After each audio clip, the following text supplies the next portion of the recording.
Hey guys, it's your host again of the Chomp Daily. Hope you guys are doing well. I want to make a video today just going over a lot of news. I actually have been collecting a lot of news sources on just Pokemon in general. Just so I can push some of these news videos out, because there's quite a bit that we need to go over.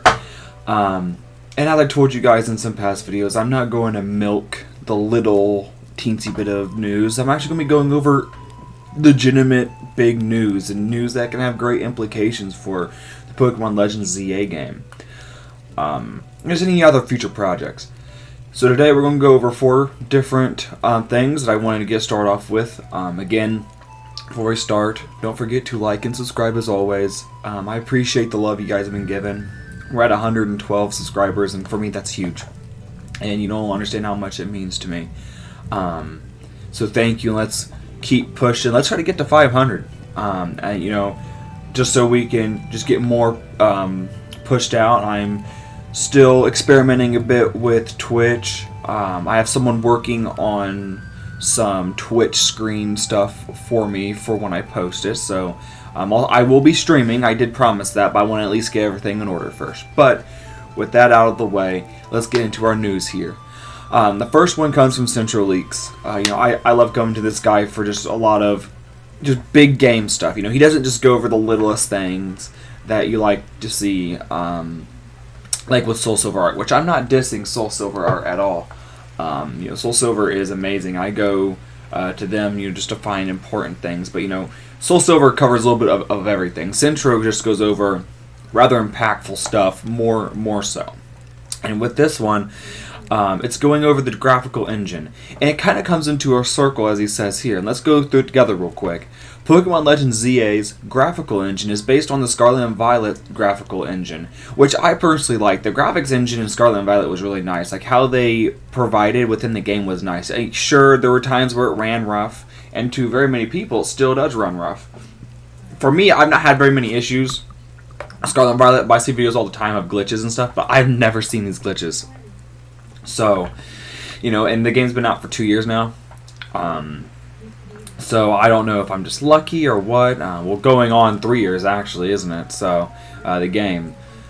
But with that being said, the Scarlet and Violet graphics engine isn't bad. It's just all about optimization. And that's where it, fell short. And obviously I gave Scarlet and Violet high praise, but its engine isn't the issue. It's just how they just pushed it too quickly. But with how much they have been working on Legends ZA, this engine may be shown to its full capabilities, which I look forward to. I am really looking forward to it to hopefully see, what they're going to give us, considering that this is their most ambitious project, as they've stated. But then we go on, with Scarlet and Violet engine. It says, which is based off of the Legends Arceus engine, which is based on the Sword and Shield engine, which is based on the Let's Go engine, which is based on Sun and Moon engine, and then X and Y. So it all comes full circle. Obviously, you see the gradual implementation of new engines and better graphics and just better optimization. And even though Scarlet and Violet had some optimization issues, it still is a lot more optimized than what it would be in like a lot of the older games, which that's to be expected from 3D games such as itself, and especially the free roam feature. But I'm expecting this to really be a constitute for what is to come, because if Legends ZA is as good as Pokemon is portraying, we have a lot of potential here. Now, I know that we have some people that are not looking forward to it as much as we are.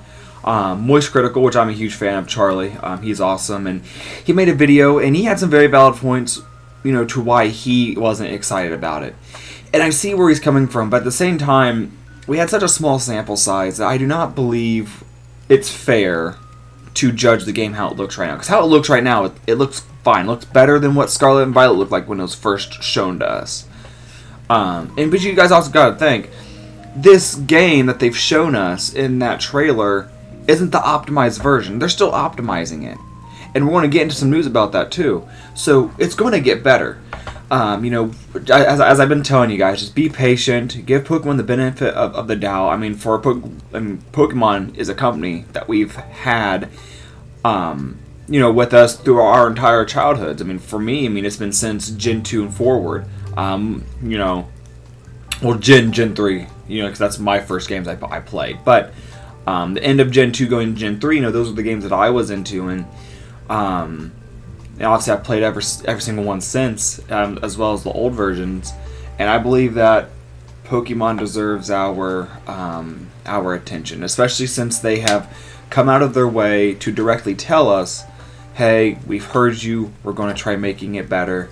And I think that's why they deserve some type of respect and patience. But I get some of your guys' concern when it comes to it because of the flop that some people see with Sword and Shield and Scarlet and Violet. But a lot of people love Scarlet and Violet, though, especially now. And Sword and Shield's kind of waking up a bit. The only one that does get a little bit of hate is Let's Go, which again I don't hate Let's Go, but it's definitely my least favorite of the games, just because it's too kiddie, which that's what it was targeted to. But you just can't isolate a certain part of the population. But let's just get through the yapathon that was going on here. Just let me know down below how you think this is going to go with the engine. Specifically, since it's based off the Scarlet and Violet engine, that means it's going to be better. It's going to improve. So let me know what you think. The game looks beautiful from the trailer show, at least the Pokemon models.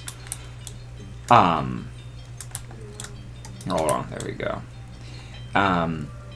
Next one we're going to go over here, and this one's from Soul Silver Art. It's just really going over the possible, type combos that we're going to get with our starters here. So let's go over it. Soul Silver Art is just going over, just saying, I don't know if there's any way to fully guess the typings of the final stage Legends ZA starter have, either they be Megas or Forms, but maybe the new info could hint towards a certain type. He says, Chikorita almost surely will be either a fairy or psychic. It lightens moods and creates a calm atmosphere, very aromatherapy-like.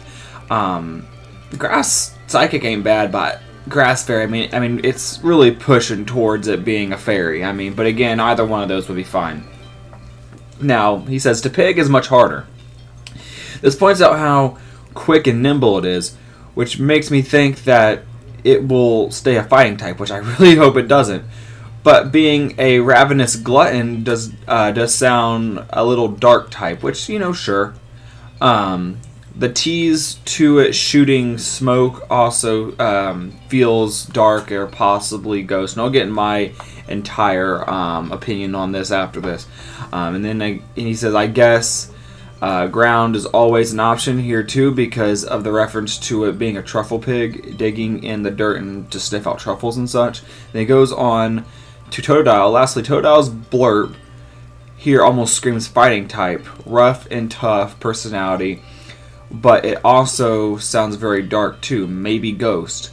A rowdy Pokemon that will bite even its trainer, which we've seen that within the anime itself, Ash's Totodile, if they turn their back to it. Can't leave out, he also says, can't leave out that this sounds a bit like a dragon type too. They are usually described as menacing. Again, I'm not necessarily sure. I think it'd be cool if it was like a full circle. Like, obviously Chikorita is weak to fire types, but if it's a fairy and Tepig was dark, you kind of have those two stalemating now because you got the fairy type beating its dark type or its fighting type. But you also have the fire type beating its grass type, which again, grass also resists fairies. So at the same time, it's not going to do really effective damage because fire will resist the fairy. So it'll just be neutral damage. At least that's what I'm assuming. And then if Totodile got like a steel typing or a poison, that would, definitely counteract, Chikorita. But it all just runs full circle. I personally think that Chikorita is going to get a grass and fairy type combo, rather it be a Kalos form or Omega. I'm not sure if they're going to go different with Tepig too much, but I'm going to predict that Tepig is going to be a fire dark. I think it really is. I don't think firefighting is going to stay just because they've already had that.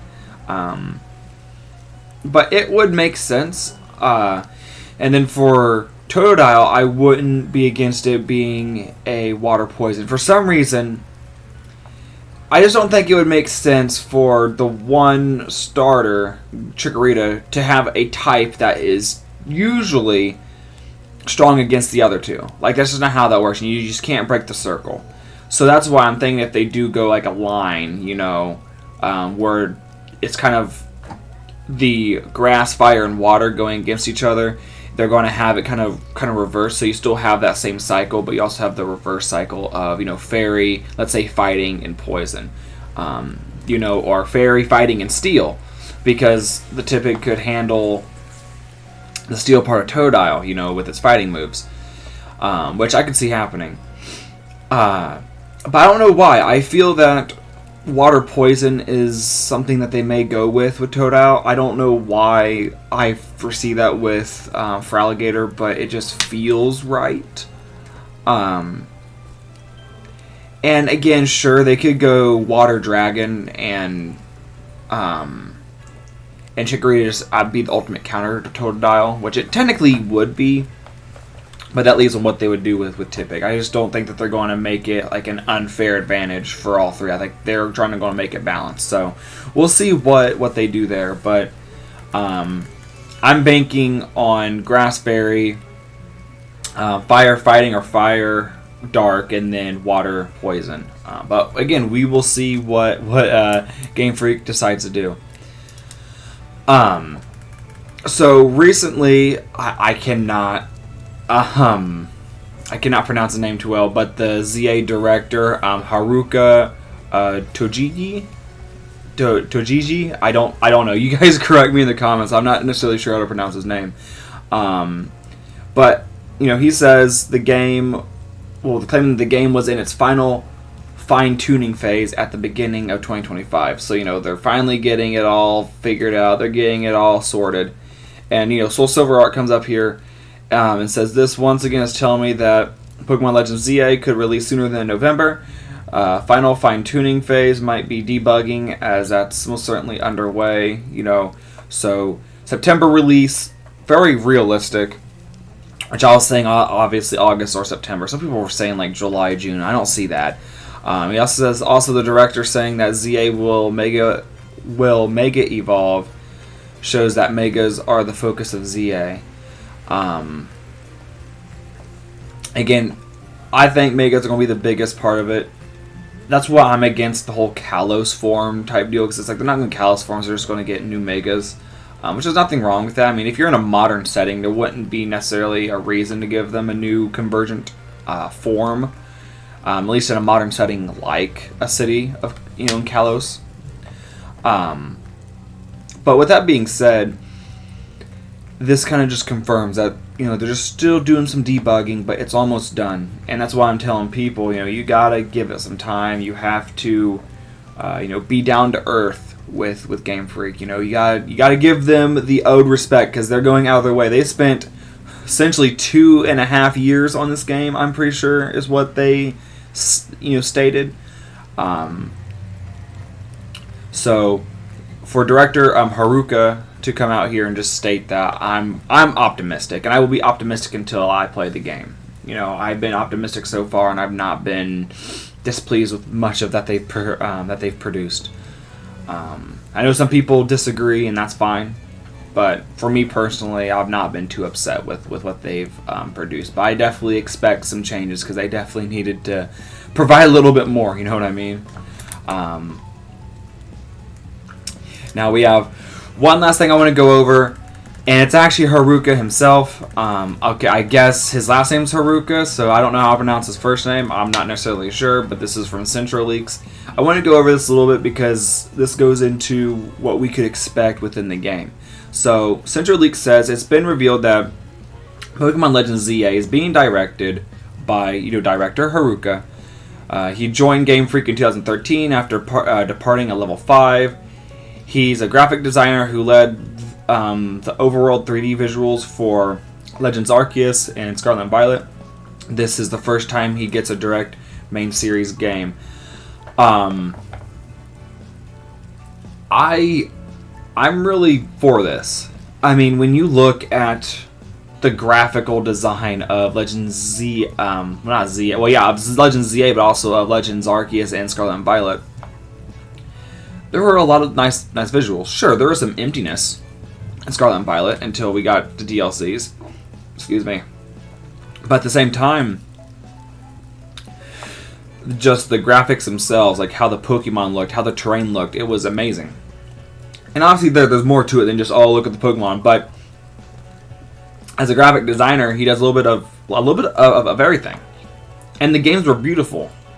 I love the more old school, samurai type feel that you got with Legends ZA, because it's like, your very traditional Japanese culture-esque, theme going on. And he executed that well. So I'm all for this, especially with how well he's been doing with the visuals. All we gotta do is just keep on pushing for more within the game. Don't have as much emptiness, but that's not 100% him. He definitely does have a hand in it. I do want him to put more, but it's not just him when it comes to filling the game with trees and stuff and all that, all that additions. But just from what he's provided in the 3D modeling scene, it's just been impressive.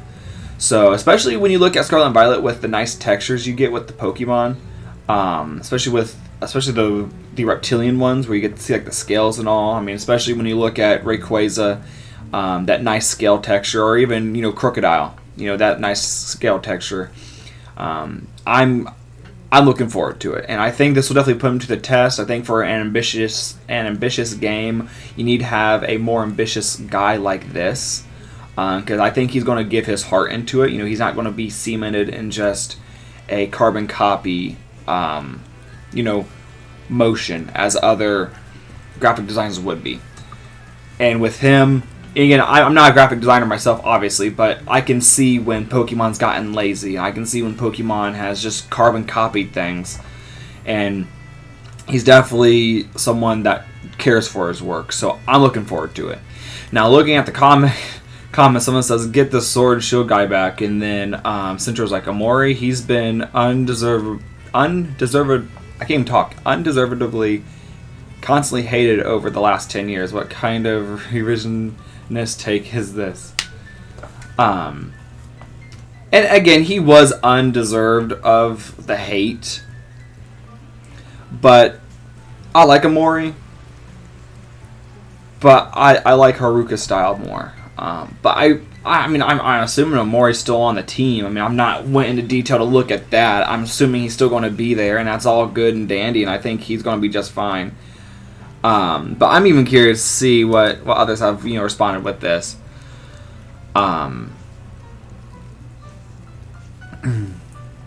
Well, and this guy says, if we're speaking strictly terms and visuals, Nintendo went downhill after Sword and Shield, one of the worst visual declines in Nintendo history. It was a shame, honestly. See, I don't agree with that. I personally do not, because the 3D models improved after Sword and Shield.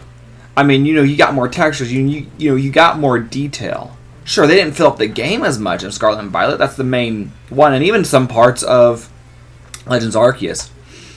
But the design is much better in Legends Arceus and Scarlet and Violet than it was in Sword and Shield. And I love Sword and Shield. Sword and Shield, in my opinion, slaps now. I mean, I think it got overhated. But I can't agree. I mean, you guys let me know down in the comments below what you believe. I'm up to hear all opinions. I mean, again, that guy's entitled to his opinion. I don't frankly agree. But I'm saying let's give Haruka a chance, just because I think he deserves it. But overall, I hope this helps, I guess, brighten your view if you had a little bit of a dimmer view on Legends Arceus. I hope you guys get a little bit more hope like I have. I'm optimistic. And let me know down in the comments, as I said, what you think. Is there anything that you're predicting, or is there anything specifically you're looking forward to? Because I'm always looking just for more ideas from others that I could try foreseeing within the future. Like, when someone was mentioning Mega Flygon so many years ago, and it was going to be an Oraz, and this was when I was young, and I was like, oh, there's definitely going to be a Mega Flygon. It didn't happen, but it's like one of those ideas that lingers because it's such a good idea. I would like to hear your guys' ideas, because whenever you guys have commented your ideas, I've not been disappointed. Like, they've always either been better than my own, or they've just been, just genuinely good ideas. So I hope you guys, obviously enjoyed this video as well. But again, as always, let me know what you thought about the video down below, what you think we're going to get coming to Legends ZA. And obviously look forward to more videos, as I'm going to probably post later tonight, if not tomorrow, just because I want to get the final episode of Shiny Showdown down. Let's see if either Gen 3, 4, or I believe 7, 7 wins it, because I know for a fact that is going to be a tough discussion, because I'm still trying to determine which generation is going to win. I'm not going to hint at who I think is going to win just yet, because I do have to go through the video and obviously make it and just discuss my opinions. But my opinions are ever changing, especially between Gen 3 and 4 when I'm comparing their shinies. So stay tuned for that. But as always, be a chomp above the rest. And I hope to hear back from you guys. And again, keep watch for my Twitch. I will be posting there soon. I know that what I need done for it is about to be done. So once that's all finished, I'm going to make a big old announcement, and I will start streaming to you guys. And that also makes me look forward to interacting with you guys more. So as always, as I said before, be a chomp above the rest, and I will see you guys later. See ya.